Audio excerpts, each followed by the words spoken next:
जय जोहार, नमस्कार। दैनिक छत्तीसगढ़ देख रहे हैं आप। मैं हूं आपके साथ अभिजीत कुमार और करते हैं आज की खबरों की शुरुआत। सबसे पहली बड़ी खबर के साथ, छत्तीसगढ़ में गोबर से पेंट बनाने की 37 यूनिटों का स्थापना किया जाएगा। छत्तीसगढ़ में गोधन न्याय योजना से जुड़ी कारोबारी गतिविधियों का विस्तार तेजी से किया जा रहा है और इस योजना के जरिए सरकार 2 रुपये प्रति किलोग्राम की दर से गोबर और साथ ही साथ 4 रुपये प्रति लीटर की दर से गौमूत्र की खरीदी कर रही है। और अब प्रदेश के 25 जिलों की 37 गौठानों में गोबर से पेंट बनाने की यूनिटों का स्थापना कार्य शुरू हो चुका है।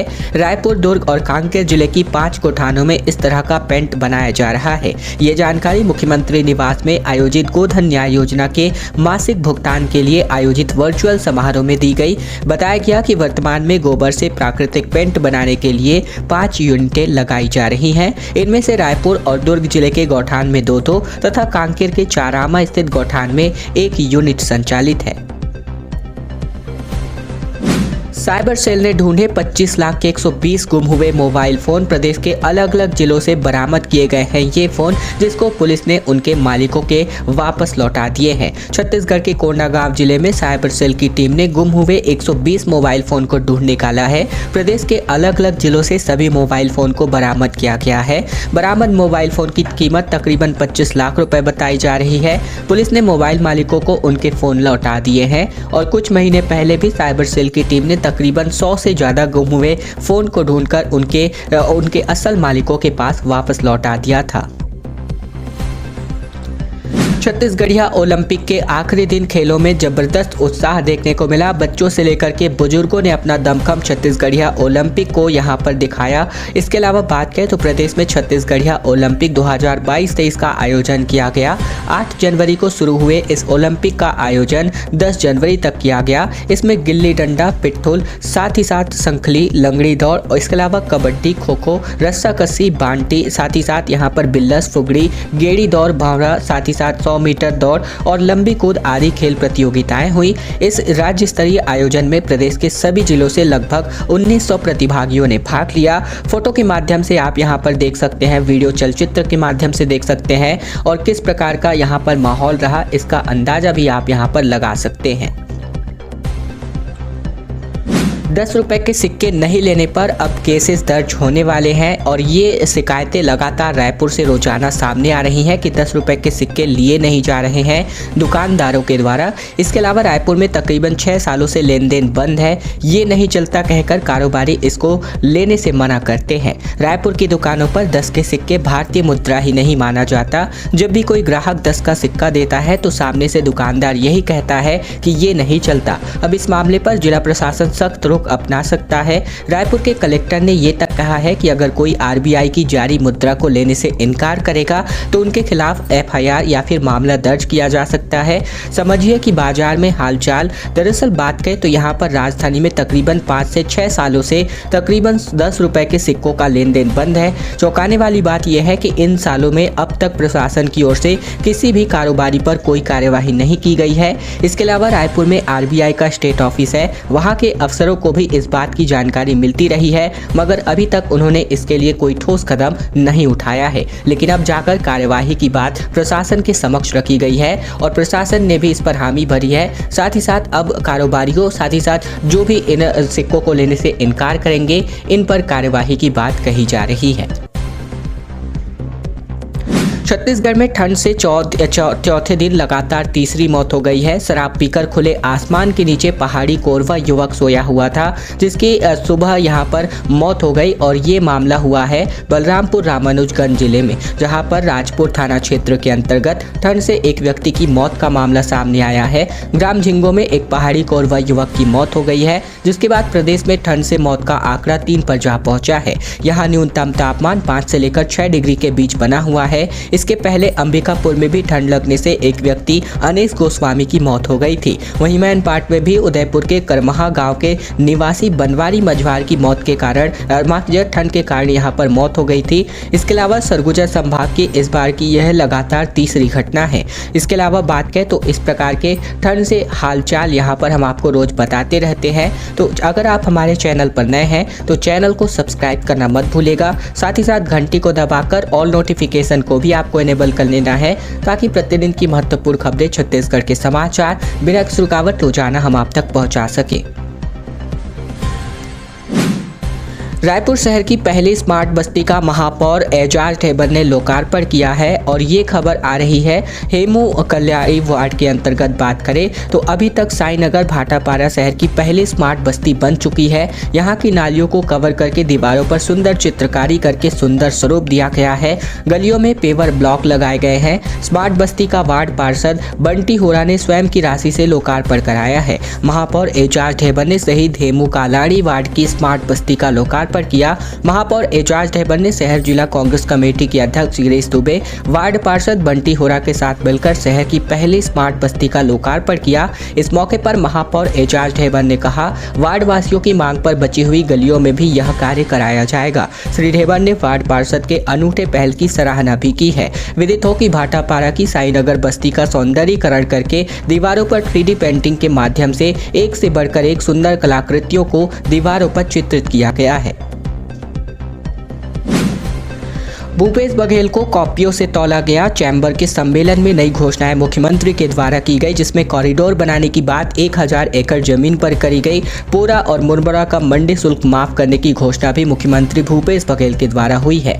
दरअसल भूपेश बघेल बीते दिन रायपुर के साइंस कॉलेज परिसर स्थित पंडित दीनदयाल उपाध्याय ऑडिटोरियम में आयोजित किए गए Chhattisgarh chamber of commerce and industries के 63वें वार्षिक सम्मेलन में शामिल हुए।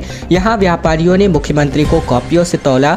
को जरूरतमंद स्कूली विद्यार्थियों को दिया जाएगा। इस मौके पर भूपेश बघेल ने 1000 एकड़ जमीन पर होलसेल कॉरिडोर निर्माण की घोषणा की। चैम्बर ऑफ कॉमर्स के पदाधिकारियों की मांग पर मुख्यमंत्री ने कहा कि होलसेल कॉरिडोर के लिए 1000 एकड़ भूमि दी जाएगी।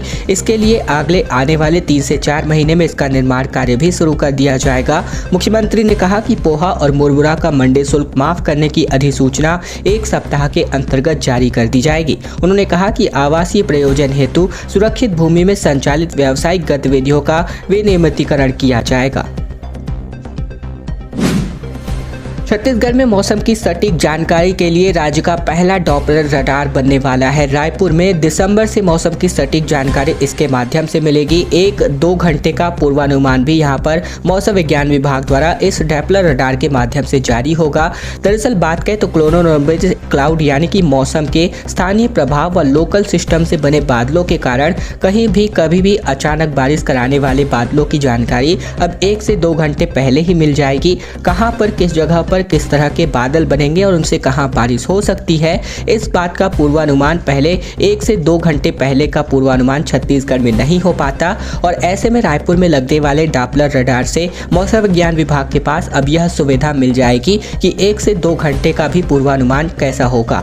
10 करोड़ की लागत से फिलहाल पूरा सेटअप तैयार होने वाला है और ये डॉपलर रडार इंदिरा गांधी कृषि विश्वविद्यालय के रायपुर के कुलपति डॉक्टर गिरीश चंदेल की अध्यक्षता में बताई गई कि कहां पर किस प्रकार का डॉपलर रडार तकनीक विकसित किया जाएगा।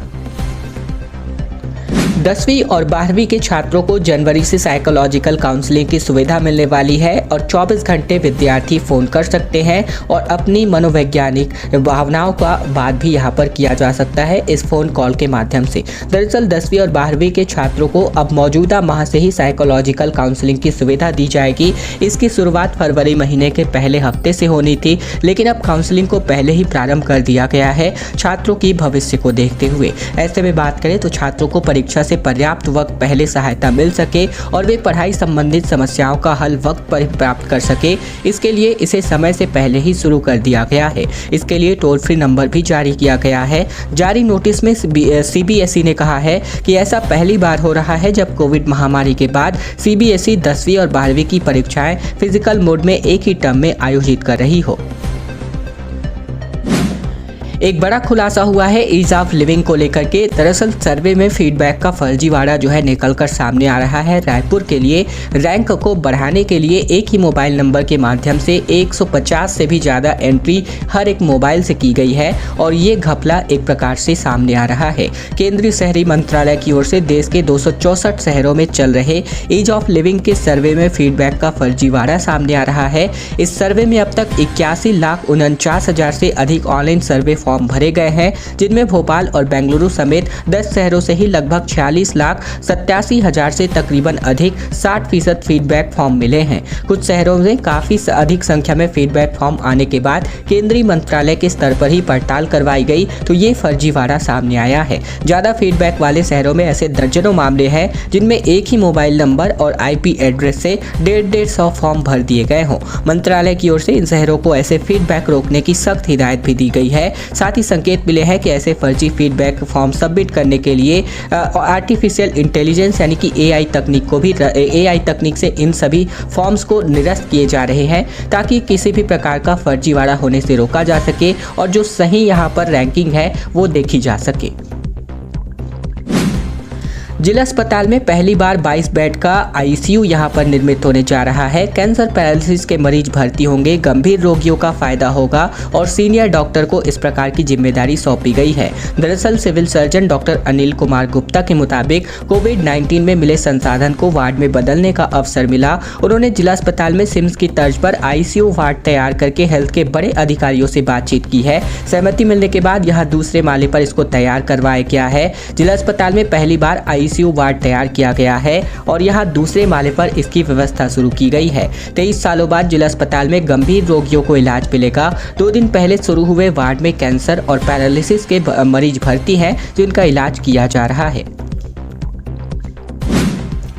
हितग्राहियों के साथ अब भाजपा हल्ला बोलने वाली है। कांग्रेस के अधिवेशन से पहले PM आवास के मुद्दे पर दुर्ग में बड़ा आंदोलन भाजपा करने वाली है। दरअसल बात करें तो यहाँ पर राज्य में कांग्रेस के अधिवेशन से पहले भाजपा प्रधानमंत्री आवास के मुद्दे पर दुर्ग में बड़ा आंदोलन करने वाली है। ये आंदोलन फरवरी के दूसरे या फिर तीसरे हफ्ते में किए जाने के संकेत है। भाजपा प्रदेश भर से गाँवों में मोर मकान मोर अधिकार अभियान चला रही है। इस दौरान भाजपा कार्यकर्ता पंचायत स्तर पर जनता को जागरूक करने के साथ ही उनकी समस्याओं से संबंधित आवेदन भी ले रहे हैं। बता दें कि भाजपा ने राजनांदगांव में प्रदेश कोर ग्रुप से लेकर के प्रदेश पदाधिकारियों के नेताओं के साथ 2 दिन के मंथन पर अगले 3 महीने के कामकाज का ब्लूप्रिंट भी तैयार किया है। छत्तीसगढ़ में बॉलीवुड के वेब सीरीज की शूटिंग चालू है और इन दिनों स्वरा भास्कर रायपुर पहुंची हुई है। रायपुर में शूटिंग शुरू हो चुकी है और बीते दिन उनकी फिल्म का मुहूर्त भी किया गया। इस मौके पर छत्तीसगढ़ सरकार के सलाहकार गौरव द्विवेदी भी मौजूद थे।